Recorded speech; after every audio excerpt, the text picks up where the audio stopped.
Грозный, 2000 год. После окончания антитеррористической кампании в столице республики не осталось ни одного целого здания. Авиация бомбардировала город беспощадно. Это было ужасное зрелище. Здесь практически не было ни одного целого здания. Город был страшно разрушен. Представлял из себя прямо какие-то горы мусора.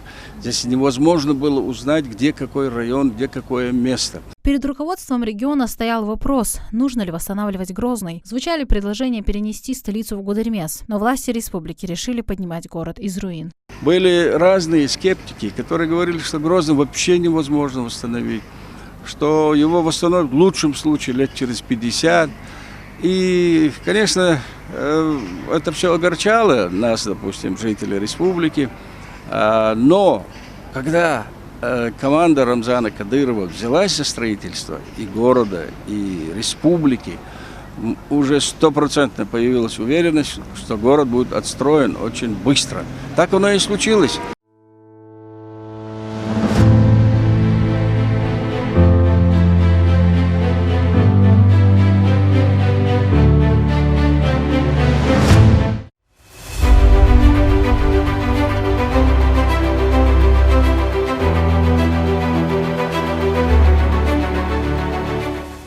Грозный не просто восстановлен, а преображен до неузнаваемости. Здесь налажена вся необходимая инфраструктура. В возрождении столицы посильный вклад внесли и жители республики, поэтому и благодарность следует выражать всему чеченскому народу, уверены здесь. Очень был разрушенный, но восстановлен, слава Богу. Восстановлен и очень красивый. Он и так без праздников даже, он и так ежедневно улучшается. Люди довольны очень. Люди довольны. По сей день я вижу, что как меняется город, он вообще расцветает, почти каждый день строятся новые объекты. Ко дню города я желаю, чтобы мой любимый город расцветался так же, как и сейчас.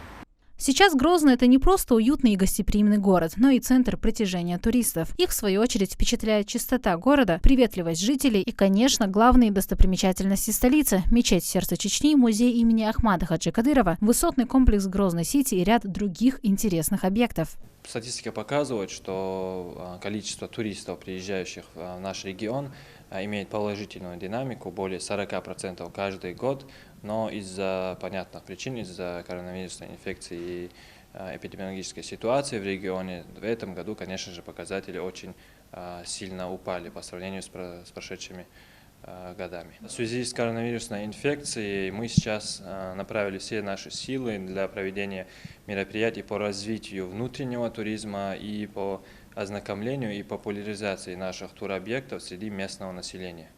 Современный, благоустроенный, комфортный. Сейчас о столице республики отзываются именно так. Выскобленный до блеска Грозный туристы часто сравнивают с Дубаем. Казалось бы, после таких изменений будет трудно чем-то удивить. Но Грозный умеет впечатлять и готовит для своих жителей и гостей много новых сюрпризов.